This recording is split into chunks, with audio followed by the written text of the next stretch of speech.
today's video, we're going to take a look at what I think might well be one of the best vintage collection figures that they've ever released, like ever. So let's check it out. What's up guys, welcome back to the channel, and it's time to take a look at the vintage collection Bo-Katan figure, which is super awesome looking on the outside at least, but I haven't opened it up to take a look on the inside. So we're going to check it out. On the packaging, if you're one of those keep it in the card type people, it has super cool packaging, right? The card back is awesome. I love the picture of Bo-Katan that they've used on there, and the figure just looks sweet sitting in the package with the separate helmet and a couple little pistol blasters, pew pew, and of course the usual Kenner markings on the front. On the back of the card we can see the usual mass of text and all the other figures in this wave, of which I think Bo-Katan is probably up there as the best one.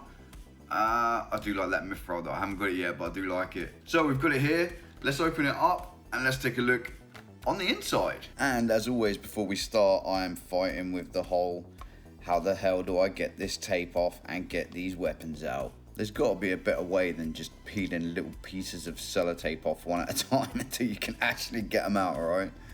I think I did it.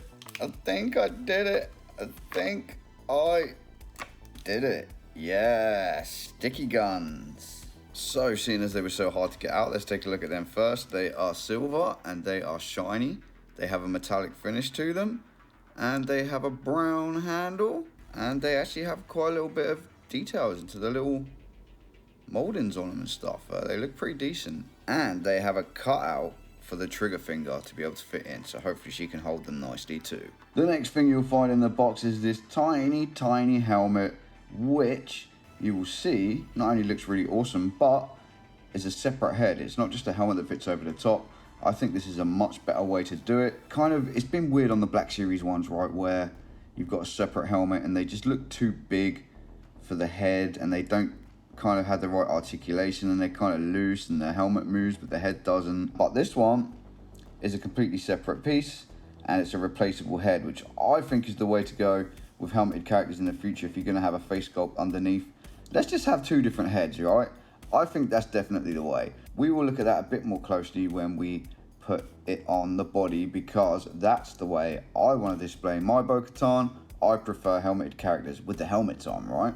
Because helmets look cool. So firstly, let's get the actual head sculpt out of the way there. Super good likeness, looks really good, super detailed. The paint around the headband is really well applied, just looks good all around. The hair is a better color than it was on the Black Series version, much more realistic, and the head sculpt looks awesome. The movement on the head, we've got some side to side. We can obviously spin it around if you want to do the Exorcist business, and up and down.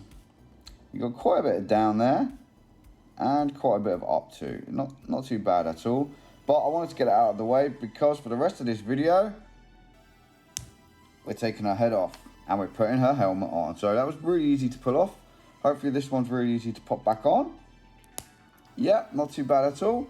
Bit of force taken, but it's not going to come loose at any time. And that is how I want my Bo-Katan to look, right? Now let's take a quick look over the whole figure, because that's the way I want it to be. And like I say, that helmet looks absolutely amazing. You've got the like battle scarring on the helmet, the battle damage on there, which is metallic and shiny and super detailed. Looks really nice. The details on the design on the helmet are awesome also. Then you've got on the back there, you've got some weathering and the little details molded into the helmet there as well, which you can just about see in the light. And the darker blues, lighter blues, just looks really nice.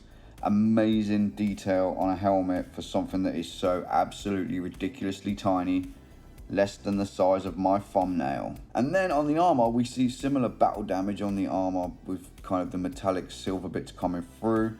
Awesome colors, different bits, dark blues, light blues. You've got some metallic silver on the rocket on the gauntlet there. You've got the dark red belt and holsters, which, let's test. Do the weapons fit in the holsters okay? You would imagine they do, wouldn't you? Yes, they do. Of course they do. Just looks really nice all around.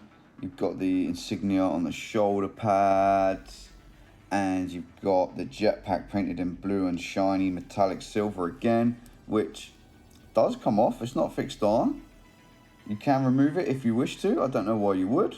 There's no reason to. Not like on the Mando ones where you have to take it off to put the pulse rifle on his back. There's no reason to do that here. So it could just be fixed. But they give us the option. Options are never bad. And it's fairly secure, right? It's not falling off. But you can take it off if you want to. Then moving down to the lower parts. There's not much going on the boots. A little bit of blue painted on there. Bit of weathering.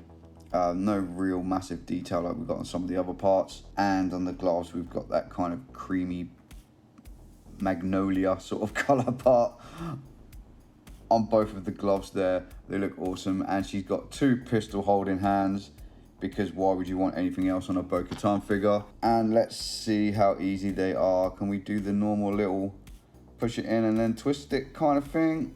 Does it go that way? No. Maybe we need to go that way in. The weapons are really soft and pliable, and they're difficult to get in her hand. If you couldn't tell by me struggling, you kind of need to get that finger over right. There we go. Once you get it in, it's in. So although it's a little bit tricky to get into the hands there, once you do get it in, it fits in really nicely, and it stays in really nicely. It's not going to fall out right. And doesn't she just look amazing? Absolutely amazing. I love this figure. It's awesome. And then when we get to the articulation, it's just as good, right? Arm comes out pretty high up. The shoulder pad kind of gets in the way a bit, but it is flexible. So you can, if you want to, you can get the arm right up like that, and the shoulder pad moves. Rotates all the way around except for the, there the gun falls out. The shoulder pad does get in the way of this kind of motion, you know. But you can probably lift it out of the way if you want to. We've got decent elbow articulation there. More than 90 degrees on that. On the wrists, we've got the hinge going the correct way for a blaster holding hand. Only goes the up and down way, and I would imagine it swivels, which it absolutely does. Legs can come all the way back. The holsters don't really get in the way of it either, and they can come all the way forwards. And the knees have, again, just much like the elbows, got just over 90 degrees of articulation on the knees. And if you want to go outwards, you've got a fair bit there. If you do both, you can see it's pretty well articulated. And then the final part is the feet. They go that far back, that far forwards, and they've got the swivel on the front as well, right? So if you want to swivel it to pose it in different positions, you absolutely can do. And just in case you are wondering, you can do the hold the helmet pose with it, and you can't see the joint. If you fold it back a little bit, you can't see the joint coming out the bottom, so it looks just like a helmet. Doesn't look like a separate head. So if you want to pose it like that, that is most certainly an option that you can do. I, however, much prefer her posing with the helmet on and with the blasters in her hands, and she looks absolutely badass. So there she is, guys. Absolutely amazing detail for such a tiny figure. The only fault I've got with it really is that it's quite difficult to stand with the shoes that she's got. She's got the kind of high heel boots on, and it makes it a little bit more difficult to stand than some other figures. But if you're using a stand or something, you're going to be absolutely fine. She looks absolutely amazing. I think she's absolutely awesome, and I hope you do too. Have you got one of these yet? What do you think? Is she the best figure that's come out lately, or like ever?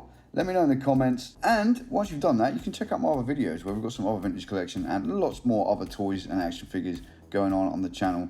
So hopefully I shall see you again really, really soon. Until then, I'm out of here, people. Peace.